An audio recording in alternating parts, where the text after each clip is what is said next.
Quloq soling, islom bu safar oson nishonga aylanadi. Ko'p gapirmayman. Sani fikringcha kim g'olib bo'ladi? Madalen yoki islom? Shubhasiz, islomda bu jangni oson o'tkazish uchun kerakli uslublar bor. Lekin men oxirgi paytlarda Jack Madalenani qanday rivojlanayotganini kuzatdim. Bu vaziyat islom foydasiga, chunki u partiyada juda ham kuchli. Ochig'ini aytganda, Madalen islomga munosib raqib bo'la oladimi, yo'qmi bilmayman. Quloq soling, islom bu safar oson nishonga aylanadi. Unda na hujum qilish qobiliyati, na pozitsion nazorat bor. Eng yaxshi holatda u raqibini oyog'iga osilib oladi va bo'ldi. Jackni qo'rqadigan joyi yo'q. Uni sabr toqati, jismoniy tayyorgarligi va g'azabi bor. Islom 5-raund oxirigacha nokautga uchraydi. Salom dahshat armiyasi, UFC MMA olamidagi jangchilar Islom va Madalena jangi yangi fikrlarini bildirdilar. Kelinglar bular bilan tanishamiz. Belal Muhammad. Agar bu jangni jangchilar uslubi nuqtai nazaridan ko'rib chiqadigan bo'lsak, meni fikrimcha, agar Parter holatiga tushsa, bu Islom uchun oson kechadi, chunki u Parterda juda ham kuchli. Madalena esa u yerdan chiqib ketishga harakat qilganda ko'p xatolarga yo'l qo'yadi. Albatta, bularni barchasini qila olishi mumkin, lekin Islom yo uni chiqib ketishiga yo'l qo'ymaydi yoki bunga uringanda uni bo'g'ib qo'yadi. Tabiiyki, buning uchun jang boshlanishida Parter holatga o'tishi kerak.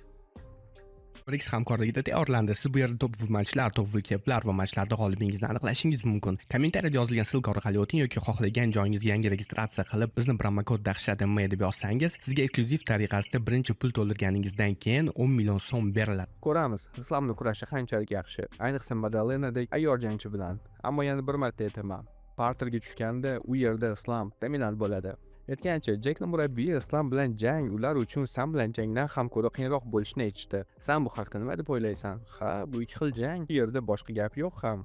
Men hali ham o'zimni dunyodagi eng yaxshi deb hisoblayman. Men shunchaki chiqib bu narsani isbotlashim kerak. Chunki o'tgan jangda yutqizganim odamlarni bilasizmi boshiga o'rnashib qoldi. Shuning uchun hozircha meni qiziqtirayotgan narsa bu keyingi jang. U meni eng yaxshi jangim bo'ladi. Keyin shunchaki o'ylab ko'raylik, chunki bu tez orada haqiqatga aylanishi mumkin. Agar islom kamarini qo'lga kiritsa, u bilan jang qilish haqida jiddiy o'ylaysanmi? Chunki sizlar do'stsizlar-ku. Hozircha e'tiborimni faqat Ian bilan jangga qaratganman. Meni islom bilan hozir umuman hech qanday ishim yo'q. Hozircha faqatgina Yangarin jag'ini sindish haqida o'ylamoqdaman. Ko'p vaqtingni olmayman. Sani fikringcha kim yutadi, Madalen yoki islom? Jack Madalena. Islom va Topuria jangida kim g'alaba qozonadi? Islom. Agar Kamaru Usman Madalena bilan jang qilsa-chi? Madalena hozirgi vaziyatda o'z ahvoli juda ham g'alati. Agar islom g'alaba qozonsa, menimcha u Topuria bilan jang qiladi. Agar Madalena mag'lub qilsa, Sani Morales yoki Shavkat bilan bo'lgan jangning g'olib bilan jang qiladi. Sen o'zing bu haqda nima deb o'ylaysan? Men bu bolalarning hammasi bilan jang qilishni xohlayman. Gary Belal, Shavkat, men Hunter Campbell bilan suhbatlashdim. Shavkat o'shanda jang qila olmadi, ammo biz unga taklif qilgandik. Meni fikrimcha, hozir ko'plab jarohatlardan u davolanmoqda. Umid qilamanki, kelasi yil u jang qilishni boshlaydi. Meni fikrimcha, bizni jangimizda g'olib bo'lgan jangchi Kamaru uchun jang qiladi. Ammo endi kim biladi? Agar Leon Edwards, Yangar yoki Belal Muhammad g'alaba qozonsa, pretendent Carlos Prates bo'lishi mumkin. Shuning uchun men shunday o'ylayman. Men albatta kamarga jangni olmagunimcha oxirigacha kurashaman. Gennadiy Cejudo. To'g'risini aytsam, Madalena islomga munosib raqib bo'la oladimi, yo'qmi bilmayman. Buni sababini ko'rmayapman. Menga tushuntirib bering. Qanday qilib Jack Madalena qanday qilib ustun bo'la oladi? U islom uchun xavf tug'dirishi mumkinmi? Qaysi sohada islomga raqobatchi bo'la oladi? U darkadami yoki kurashdami yoki bo'g'ish submission bilanmi? Takedownlardan himoyadanmi? Va shu sababdan menda bunga shubhalarim bor. Men ko'rmoqdamanki, bu jangda islom to'liq dominant bo'ladi. Islom va Topuria o'rtasidagi bo'lajak jang haqidagi gap so'zlarga keladigan bo'lsak, islomda unchalik ko'p jang qolmadi. Habib rasman 31 yoshida faoliyatini tugatgan va bu narsani unutmang.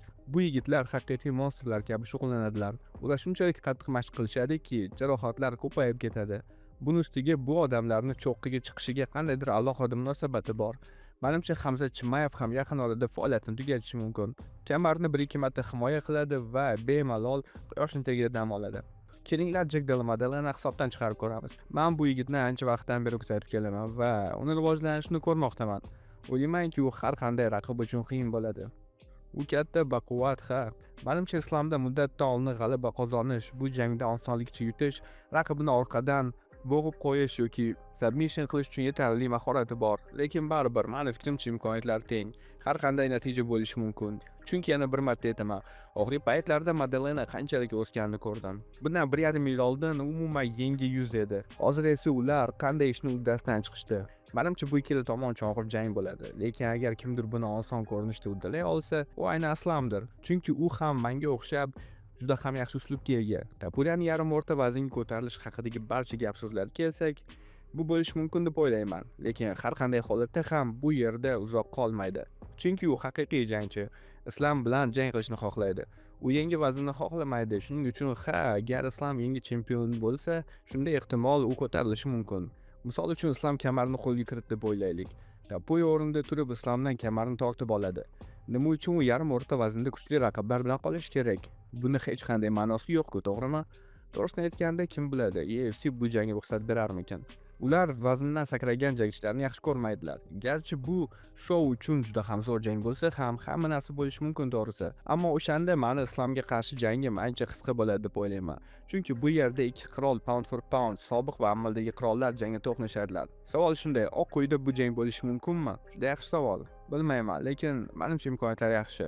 Nima uchun? Chunki ehtimol bir haftadan keyin Islam Jack Madalenaga qarshi chiqsa, umid qilamanki u g'alaba qozonadi va o'shanda Ramazon oyida va Ramazondan 1-2 oy o'tgandan keyin Oq uyda turnir bo'lib o'tadi. Bilmayman, balki o'sha yerda jang qilarmiz. Va men har holda bu kamar uchun jang qilishga loyiqman. Dahshat MMA kanali uchun tarjima qilindi. Yoqqan bo'lsa like bosing, yangi bo'lsangiz kanalimizga obuna bo'ling.